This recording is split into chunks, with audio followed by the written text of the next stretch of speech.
Weekend છે, બસ આરામ કરવો છે, કોઈ કામ નહીં. આ વખતે આપણે બ્રહ્મસત્રમાં જવાનું છે ને ખૂબ એન્જોય કરવાનું છે. અને આ વખતે આપણે બાય કાર નથી જવું, આપણે પ્લેનમાં જ જશું કે આપણે કેવું ફૂલ એન્જોય કરી શકીએ. લે જય સ્વામિનારાયણ કમલેશ ભગત. જય સ્વામિનારાયણ ભગત. કેમ છો? મજામાં મજામાં. સ્વામિનારાયણ ભગત. જય સ્વામિનારાયણ. મજામાં ભગત. જય સ્વામિનારાયણ. તૈયારી થઈ ગઈ ને? શેની? ડલ્લાસમાં બ્રહ્મસત્ર છે, રજીસ્ટ્રેશન નથી કર્યું? ના ભાઈ ના, આ વખતે હું બ્રહ્મસત્રમાં નથી આવવાનો. વીકેન્ડ છે તો થોડો આરામ કરવો છે. હવે મેરિડ થઈને હજુ વીકેન્ડ એન્જોય કરવો છે? ભલા માણસ, આ તો પેલા યુનિકોર્ન જેવું છે, સાંભળ્યું છે પણ દેખ્યું નથી. એટલે ગયા સન્ડે પણ તમે આવું જ કહેતા હતા ને? હા, કોસ્કો જઈ આવો, ગ્રોસરી લેતા આવજો, ગેરેજ ગોઠવી દો, વેક્યુમ કરી નાખજો અને લોન પણ કાપી નાખજો.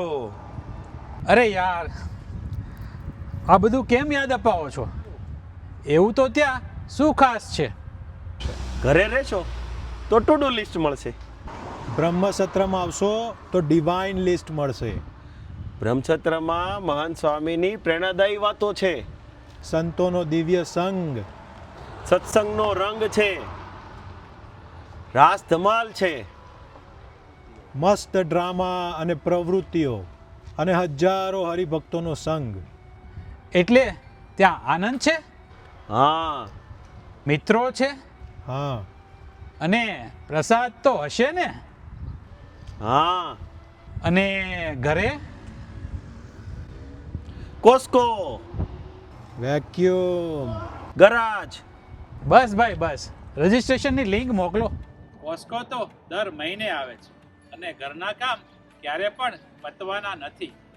પણ બ્રહ્મસત્રનો લાભ દરરોજ નથી મળવાનો. ચાલો ડલ્લાસ બ્રહ્મસત્રમાં સત્સંગના રંગમાં રંગાઈએ.